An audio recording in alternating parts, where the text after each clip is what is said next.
इंसानी तारीख़ का एक नहायत तल्ख़ मगर नाकाबिल इनकार अलमिया ये है कि अक्सर औक़ात झूठ सच से ज़्यादा तेज़ी के साथ सफ़र करता है, खुसूसन वो अदवार जिनमें अबलाग के ज़राया महदूद, सफ़र दुश्वार और इत्तलात की तरसील इंतहाई सुस्त हुआ करती थी।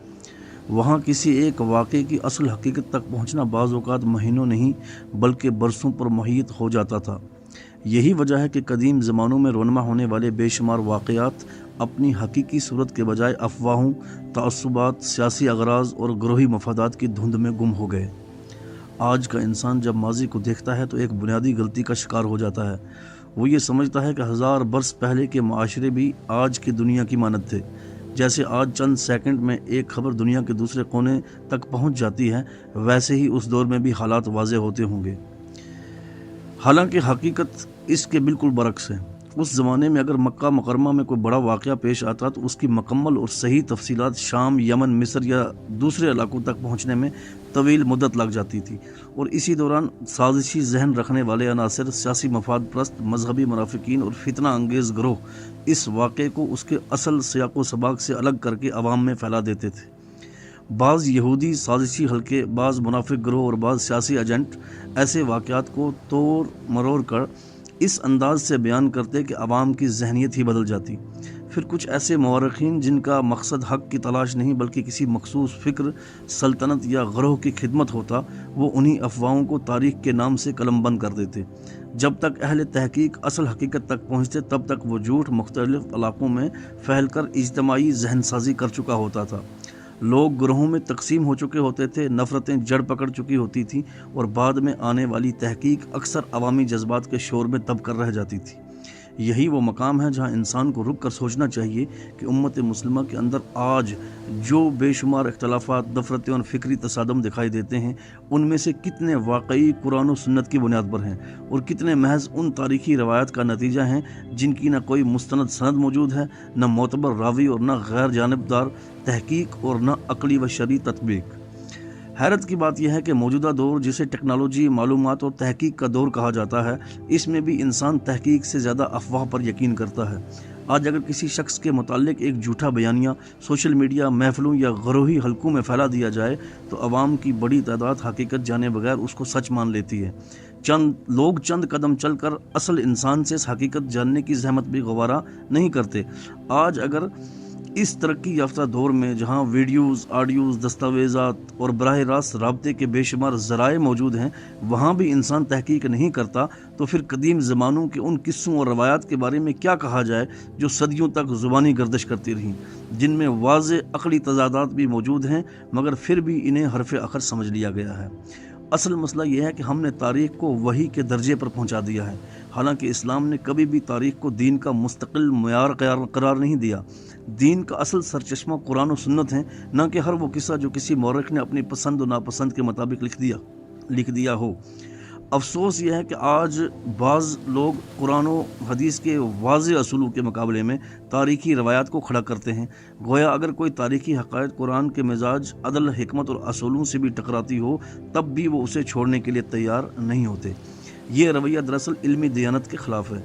ज़रा सोचिए, आइमा हदीस ने अहादीस मुबारका को जमा करने के लिए किस दर्जे की एहतियात और तहकीक इख्तियार की। एक एक रावी की पूरी ज़िंदगी खंगाली गई, उसके हाफ़ज़े, किरदार, दियानत, मुलाकातों, सफ़र, आदात, इल्मी मकाम, हत्ता कि उनकी सच्चाई के अमूमी मयार तक को जांचा गया। अगर किसी रावी के हाफ़ज़े में मामूली सा ज़ोफ़ पाया गया या उसकी रवायत में मामूली शुबा पैदा हुआ तो मुहद्दिसीन ने हदीस को मुख्तलिफ़ दर्जात में तकसीम कर दिया, सही, हसन, ज़ईफ़, मौज़ू। ये सब इसी तहकीकी निज़ाम का नतीजा है। ये इस्लाम की इल्मी अज़मत थी कि हज़ूर नबी करीम सल्लल्लाहु तआला अलैहि वसल्लम की एक एक बात को महफूज करने के लिए उम्मत ने गैर मामूली असूल वज़ा किए। मगर सवाल ये है कि जब हदीस के मामले में इतनी एहतियात की गई तो फिर तारीख़ के मामले में वही एहतियात क्यों तर्क कर दी गई। तारीख़ के बहुत से वाक़यात ऐसे हैं जिनके रावियों का न मुकम्मल तारुफ मालूम, نہ ان کی عدالت، نہ ان کے مقاصد، نہ ان کے تعصبات، نہ ان کی علمی حیثیت۔ بعض تو ایسے افراد ہیں جو خود سیاسی جماعتوں، درباری حلقوں یا فکری دشمنیوں کا حصہ تھے، پھر بھی مسلمان ان کی لکھی ہوئی ہر بات کو قطعی سچ مان لیتا ہے۔ یہ طرز فکر خطرناک بھی اور علمی اعتبار سے کمزور بھی۔ مزید افسوسناک امر یہ ہے کہ بعض لوگ کسی تاریخی واقعے کا صرف آخری حصہ بیان کرتے ہیں، مگر اس کے آغاز، پس منظر، اسباب اور حالات کو مکمل طور پر نظر انداز کر دیتے ہیں۔ حالانکہ کسی بھی واقعے کی حقیقت جاننے کے لیے یہ ضروری ہوتا ہے کہ اس کے ابتدائی اسباب، اس کے دور کے سیاسی حالات، معاشرتی نفسیات، علاقائی تنازعات اور کرداروں کے حقیقی مقاصد کو بھی سمجھا جائے۔ محض اختتامی منظر بیان کر دینا حقیقت نہیں بلکہ ادھورا بیانیہ ہوتا ہے۔ ہر دور کی نفسیات بھی ایک جیسی نہیں ہوتی۔ آج کا انسان اپنے موجودہ حالات کو بنیاد بنا کر ماضی پر فیصلے صادر کرتا ہے، جبکہ قدیم معاشروں کے حالات، سیاسی ڈھانچے، قبائلی نظام، معاشرتی روایات اور ذہنی ساخت آج سے یکسر مختلف تھے۔ اس لیے ماضی کو سمجھنے کے لیے صرف جذبات نہیں بلکہ گہری علمی بصیرت، تاریخی شعور اور اصولی تحقیق درکار ہوتی ہے۔ بدقسمتی سے آج بعض لوگ چند بے ربط تاریخی واقعات، چند من گھڑت قصے یا چند جذباتی حکایات یاد کر کے خود کو دانشور سمجھنے لگتے ہیں۔